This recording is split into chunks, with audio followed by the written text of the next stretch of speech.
श्रीरामपूर शहरात पुन्हा एकदा अंधश्रद्धेच्या नावाखाली सुरू असलेल्या भोंदूबाबांच्या कारवायांचा धक्कादायक प्रकार समोर आला आहे।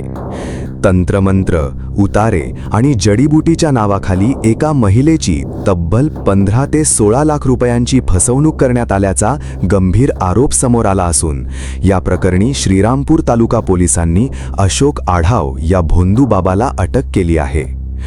अशोक आढाव हा मूळचा श्रीरामपूर तालुक्यातील टाकडीभान गावचा रहिवासी असून सध्या तो श्रीरामपूर शहरातील अल्फा हॉस्पिटलच्या मागील झोपडपट्टी परिसरात राहत होता।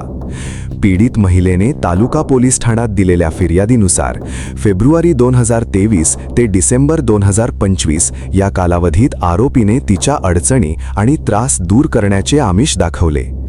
तंत्रमंत्राच्या सहाय्याने उतारे काढून देतो, जडीबुटी देतो आणि जीवनातील संकट दूर करतो असे सांगत आरोपीने महिलेकडून वेळोवेळी दक्षिणा स्वरूपात मोठी रक्कम उकळली। तसेच ऑनलाईन व्यवहाराच्या माध्यमातूनही पैसे घेतले गेले। या सर्व प्रकारात सुमारे 15 ते 16 लाख रुपये आणि सोन्याच्या वस्तू आरोपीने घेतल्याचे फिर्यादीत नमूद करण्यात आले आहे। धक्कादायक बाब म्हणजे आरोपीने महिलेकडे शरीर सुखाची मागणी केल्याचाही आरोप करण्यात आला आहे। महिलेच्या घरी जाऊन तिच्याशी लगट करणे, पकडणे आणि लज्जा उत्पन्न होईल असे कृत्य केल्याचे फिर्यादीत स्पष्ट करण्यात आले आहे।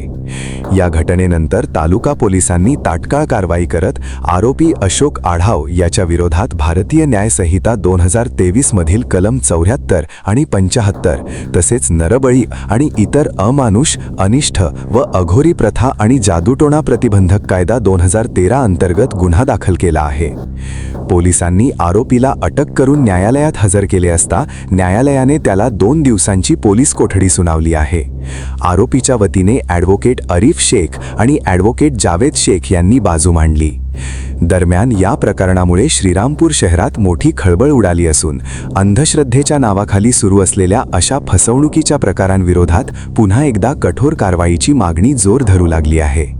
या संपूर्ण प्रकरणाचा पुढील तपास तालुका पोलीस ठाण्याचे पोलीस निरीक्षक अरुण धनवटे यांच्या मार्गदर्शनाखाली सुरू आहे। करायचा आहे लाईव्ह कार्यक्रम किंवा आहे कसले आंदोलन, जनसामान्यपर्यंत पोहोचेल आपला हक्काचा आवाज जनतेचा।